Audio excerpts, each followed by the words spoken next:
नमस्कार विद्यार्थियों, एक बार पुनः आप सभी का स्वागत है, अभिनंदन है जीके एंड जीएस की क्लास में। आज हमारा ये पाठ 19वां है। आज की क्लास में हम 15 क्वेश्चन का एनालिसिस करेंगे, तो आपको शुरू से लेकर के लास्ट तक क्लास को जरूर से देखना है। तो पहले क्वेश्चन से स्टार्ट कर लेते हैं। चलिए, आज का पहला क्वेश्चन है, यूनिसेफ की स्थापना किस वर्ष हुई थी? तो इसकी स्थापना हुई थी कब? 1946 में। ठीक है, और डेट भी ध्यान रखनी है। इसकी डेट 11 दिसंबर 1946 में हुई थी। इस यूनिसेफ का जो हेडक्वार्टर है, मुख्यालय है, वो कहां पर है? न्यूयॉर्क में है। ध्यान रखना ये वाली बात। ठीक है, अगला देखिए, निम्नलिखित रक्त वाहिनियों में से कौन सा ऑक्सीजन रहित रक्त वहन करती है? तो वो आपकी करती है कौन? पल्मोनरी धमनी करती है। तो ऑप्शन नंबर कौन सा हो जाएगा? दो हमारा आंसर हो जाएगा। देखिए, आपका जो मानव हृदय है, मानव हार्ट है, वो किस प्रकार से होता है? इस प्रकार से होता है। ये इस प्रकार से होगा, जिसमें ये वाला तो क्या, कौन सा भाग है? ये भाग है दायां आलिंद। दायां आलिंद। ये वाला भाग आपका बायां आलिंद। ये वाला आपके पास है दायां नीले। दायां नीले। और ये वाला भाग आपका बायां नीले। बायां नीले। आपका जो दायां आलिंद है, यहां पर क्या होता आता है? अशुद्ध रक्त आता है पूरे शरीर का। ठीक है, फिर यहां पर ये जो रक्त आया है, अशुद्ध रक्त, ये यहां पर क्या पाए जाएंगे? मैं कलर चेंज करता हूं। यहां पर आपका पाया जाता है कपाट पाए जाते हैं। यहां पर कौन से कपाट पाए जाएंगे? त्रिवलनी कपाट। इन कपाट की सहायता से रक्त आएगा कहां पर? नीचे की तरफ यहां पर आएगा ये रक्त। ठीक है, फिर यहां से रक्त ये जाएगा शुद्ध होने के लिए। ऐसे शुद्ध होने के लिए जाएगा कहां पर? फेफड़ों के पास। और कौन लेकर के जाएगी? वो जाएगी आपकी पल्मोनरी धमनी। ये लेकर के जाएगी पल्मोनरी धमनी लेकर के जाएगी। तो ये फेफड़ों के पास आ जाएगा और फेफड़े क्या कर देंगे? इसको शुद्ध कर देंगे रक्त को, अर्थात लंग्स इसको प्योर कर देंगे रक्त को। ठीक है, मतलब ऑक्सीजन रहित सहित कर देंगे, ऑक्सीजन इसमें ज्यादा हो जाएगी। अब यहां से शुद्ध रक्त कौन लेकर के आएगा? तो शुद्ध रक्त आएगा यहां पर, और उसको लेकर के आएगा पल्मोनरी सिरा। पल्मोनरी सिरा लेकर के आएगी। अब यहां पर क्या आ गया है? शुद्ध रक्त आ गया है। ठीक है, अब आपका देखिए, ये शुद्ध रक्त है, यहां पर क्या पाए जाते हैं? कपाट पाए जाते हैं, उनको बोलते हैं द्विवलनी कपाट। द्विवलनी कपाट बोला जाता है। ठीक है, इन कपाट की सहायता से यह रक्त यहां पर आ जाएगा, और फिर यहां से एक नलिका निकलेगी, बड़ी नलिका, जिसको बोला जाता है एओर्टा बोला जाता है। क्या बोला जाता है? एओर्टा बोला जाता है। इसकी सहायता से पूरे शरीर में इसकी सप्लाई की जाती है। ये बात समझ में आई? तो इस प्रकार से हमारा जो हार्ट है वो काम करता है। ठीक है, ये कौन से वॉल्व हैं? ये हैं त्रिवलनी कपाट। त्रिवलनी कपाट है, त्रिवलनी वॉल्व हैं। ध्यान रखना है। ठीक है, समझ में आ गया होगा। अगला क्वेश्चन देखिए। अगला है, मोहिनी अट्टम नृत्य किस राज्य से संबंधित है? तो ये आपका संबंधित है केरल से। ऑप्शन नंबर 4 हमारा हो जाएगा आंसर। देखिए, केरल का एक और आपका कथकली। कथकली। ठीक है, चलो, आंध्र प्रदेश है, इसका क्या है? तो आंध्र प्रदेश का है कुचिपुड़ी। कुचिपुड़ी। ऐसे याद करना है, कच्ची पूड़ी खाने से व्यक्ति आंधा हो जाता है। और इसी का एक नृत्य और है कुम्मी। कुम्मी नृत्य। तमिलनाडु का है, इसका है भरतनाट्यम। भरतनाट्यम। और इसी का है कावड़ी नृत्य। कावड़ी नृत्य। ठीक है, अब बात आती है हमारे पास कर्नाटक। कर्नाटक का आपका है यक्षगान। यक्षगान। और एक और है, इसका करगा है। क्या है? करगा। तो ये बात ध्यान रखनी है इसके बारे में, ठीक है। अब चलते हैं अगले क्वेश्चन पर। अगला देखिए, किस राज्य में प्रसिद्ध चंदेरी टेक्सटाइल शुरू हुआ था? तो वो शुरू कहां पर हुआ था? एमपी में शुरू हुआ था, मध्य प्रदेश में शुरू हुआ था। तो ऑप्शन नंबर कौन सा हो गया है? 3 हमारा आंसर हो जाएगा। चलो, मध्य प्रदेश की राजधानी क्या है? भोपाल है। और मध्य प्रदेश में आपके कई राष्ट्रीय उद्यान हैं। मध्य प्रदेश में यहाँ पर कई राष्ट्रीय उद्यान हैं। जैसे कान्हा राष्ट्रीय उद्यान यहां पर है, मैं लिख देता हूं कान्हा। कान्हा है यहाँ पर, पन्ना है, पेंच है, पन्ना है, पेंच है। इसके अलावा वन विहार हुआ है, वन विहार। इसके अलावा और आपके माधव है, कूनो है, कूनो वन विहार। इसके अलावा कौन सा रह गया? बांधवगढ़, बांधवगढ़ और सतपुड़ा। ये ध्यान रखना किसके बारे में? मध्य प्रदेश के बारे में, कि मध्य प्रदेश में एक तो आप देखिए चंदेरी टेक्सटाइल है यहाँ पर। मध्य प्रदेश की राजधानी भोपाल है। मध्य प्रदेश में कई तरह के राष्ट्रीय उद्यान हैं। पहला हो गया कान्हा, दूसरा पन्ना, पेंच, वन विहार, माधव, कुन्नो, बांधवगढ़ और सतपुड़ा। ये कहां पर? आपके मध्य प्रदेश में है, ठीक है। चलो, राजस्थान, उत्तर प्रदेश है। उत्तर प्रदेश में क्या स्थित है? उत्तर प्रदेश में आगरा का किला। तो यहां पर है आगरा का किला, ध्यान रखना है। चलो, राजस्थान आपका गुजरात है। गुजरात में 2 हड़प्पा कालीन स्थल हैं, और वो कौन है? धोलावीरा, धोलावीरा और लोथल, ये यहां पर स्थित है। राजस्थान है। राजस्थान का जो हनुमानगढ़ जिला है, हनुमानगढ़ किला जिला, यहां पर एक सभ्यता है, वो कौन सी है? कालीबंगा, ठीक है। और ये कालीबंगा जो है, ये आपके घग्गर नदी किनारे है, घग्गर नदी किनारे। और यहां पर कालीबंगा में जूते हुए खेत के प्रमाण मिले हैं, जूते हुए खेत के प्रमाण, खेत प्रमाण मिले हैं। कालीबंगा का मतलब होता है काले रंग की चूड़ी होता है, ठीक है। अब चलते हैं अगले क्वेश्चन पर। अगला देखिए, पाउंड स्टर्लिंग से भारतीय रुपए को कब अलग किया गया था? तो इसको अलग किया था कब? 1975 में। तो ऑप्शन नंबर कौन सा हो जाएगा? 2 हमारा आंसर हो जाएगा। पाउंड स्टर्लिंग है, ये किस देश की मुद्रा है? ये है यूनाइटेड किंगडम की, अर्थात यूके की क्या है? मुद्रा है, ध्यान रखना है। अगला देखिए, अगला है, निम्न में से कौन सा गलत है? गलत की हमें पहचान करनी है। पहला है, भारत के राष्ट्रपति सीधे भारत के लोगों द्वारा चुने जाते हैं, ये बात गलत है। ये तो जो सदन है, लोकसभा और राज्यसभा के जो सदस्य हैं, उनके सदस्यों द्वारा, और प्रत्येक राज्य की विधानसभा के जो सदस्य हैं, उनके द्वारा क्या होते हैं? ये चुने जाते हैं। कौन? भारत का राष्ट्रपति। तो ये तो गलत हो गया है। अगला है, भारत के राष्ट्रपति अपना इस्तीफा उपराष्ट्रपति को सौंपते हैं, बिल्कुल ये बात क्या है? सही है। भारत के राष्ट्रपति 5 साल की अवधि के लिए पद धारण करते हैं, बिल्कुल सही बात है। और ये कौन से अनुच्छेद में बताया गया है? अनुच्छेद 56 में बताया गया है। कौन से अनुच्छेद में बताया गया है? 56 में। तो ये बताया गया है आर्टिकल 56 में, कि आर्टिकल 56 में ये बात की गई कि जो राष्ट्रपति है, ये जिस दिन से अपना पद धारण करेगा, उस दिन से लेकर के और 5 साल तक इसका क्या रहेगा? कार्यकाल रहेगा, ये बताया गया आर्टिकल 56 में।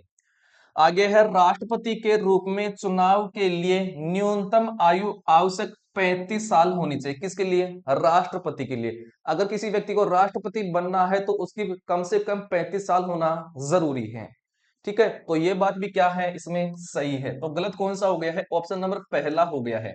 आपको एक आर्टिकल और याद करना है। आपका जो आर्टिकल है, आर्टिकल जो 60 है, 60 है, ये राष्ट्रपति के शपथ व प्रतिज्ञान से संबंधित है, प्रतिज्ञान से संबंधित है। ये क्वेश्चन कई बार आता है एग्जाम में, ठीक है। आई होप समझ में आ गया होगा और किसी प्रकार की तकलीफ नहीं हुई होगी। अगला क्वेश्चन देखिए। अगला है, निम्नलिखित द्वीपों में से कौन सा द्वीप या द्वीप समूह अरब सागर में स्थित है? तो वो आपका स्थित है कौन सा? लक्षद्वीप है अरब सागर में। ठीक है, तो ऑप्शन नंबर कौन सा हो गया है? 3 हमारा आंसर हो गया है। देखिए इसी प्रकार आप बने रहिए। टोटल 5000 क्वेश्चन की ये सीरीज चल रही है। डेली हम 15 या 20 क्वेश्चन का एनालिसिस करते हैं। आगे देखिए, आगे है, भारत में सबसे बड़ा अबरक उत्पादक राज्य कौन सा है? तो वो आपका कौन सा है? आंध्र प्रदेश है। तो ऑप्शन नंबर कौन सा हो गया है? 4 हमारा आंसर हो गया है। अब सुनिए, आंध्र प्रदेश की राजधानी क्या है? ईटानगर है। आंध्र प्रदेश का जो नृत्य है वो क्या है? आपका कुचिपुड़ी है। कुचिपुड़ी। ठीक है। मध्य प्रदेश है। मध्य प्रदेश में क्या है? चंदेरी टेक्सटाइल है। मध्य प्रदेश में कई राष्ट्रीय उद्यान है, जैसे बांधवगढ़, बांधवगढ़, पन्ना, पेंच, वन विहार, वन विहार। तो ये क्या है? यहाँ पर राष्ट्रीय उद्यान है। इसके अलावा कान्हा हुआ है। ठीक है, तो ये यहाँ पर क्या है? राष्ट्रीय उद्यान है। बिहार है। बिहार की राजधानी क्या है? पटना है। और झारखंड की राजधानी क्या है? रांची है। ये झारखंड की राजधानी रांची है। ठीक है, अब चलते हैं अगले क्वेश्चन पर। अगला देखिए, द डिस्कवरी ऑफ इंडिया नामक किताब किसने लिखी थी? तो ये लिखी थी आपके किसने? जवाहरलाल नेहरू ने, जो स्वतंत्र भारत के पहले क्या थे? प्रधानमंत्री थे। सरदार पटेल है। इनको लौह पुरुष की संज्ञा दी गई है। ठीक है, अगला देखिए। अगला है, ब्रिटिश भारतीय साम्राज्य की राजधानी को कलकत्ता से दिल्ली किस वर्ष में स्थानांतरित किया गया था? तो इसको स्थानांतरित किया गया था 1911 में। तो ऑप्शन नंबर पहला क्या हो जाएगा? आंसर हो जाएगा। पहले क्या हुआ करता था? भारत की जो राजधानी थी वो क्या थी? कलकत्ता। फिर कलकत्ता से इसको स्थानांतरित कर दिया गया दिल्ली। और कब किया गया था? 1911 में। ठीक है, ये बात आपको ध्यान में रखनी है। अब देखिए, जो आपका कलकत्ता के बारे में एक दो बात देख लेते हैं। आपका जो कलकत्ता है, कलकत्ता पहला शहर जहां पर मेट्रो रेल की शुरुआत हुई थी। मेट्रो रेल की शुरुआत हुई थी। ये पहला आपका राज्य है। यहीं पर ही आरबीआई की स्थापना हुई थी। आरबीआई की स्थापना हुई थी। और कब हुई थी? 1 अप्रैल 1935 को हुई थी। और आपका जो आरबीआई है इसका हेडक्वार्टर कहां पर है?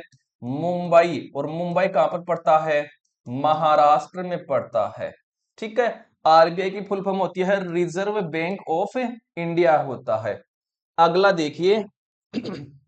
अगला हमारे पास, सम्राट हर्षवर्धन के शासनकाल के दौरान किस प्रसिद्ध चीनी यात्री ने भारत का दौरा किया था? तो वो क्या था? फेंग त्सांग ने किया था। तो ऑप्शन नंबर कौन सा हो जाएगा? पहला ही हमारा आंसर हो जाएगा। और ये क्या था? एक चीनी यात्री था। ठीक है, चीन से आया था। तो एक ये चीनी यात्री था। ये भी कई बार क्वेश्चन आता है कि जो हेन सांग था ये किस देश से संबंधित था? तो ये चीन से संबंधित था। ठीक है, अगला क्वेश्चन देखिए। अगला है, महात्मा गांधी ने 12 मार्च 1930 को नमक आंदोलन कहां से शुरू किया? तो ये शुरू किया था कहां पर? साबरमती से। तो ऑप्शन नंबर 3 हमारा हो जाएगा आंसर।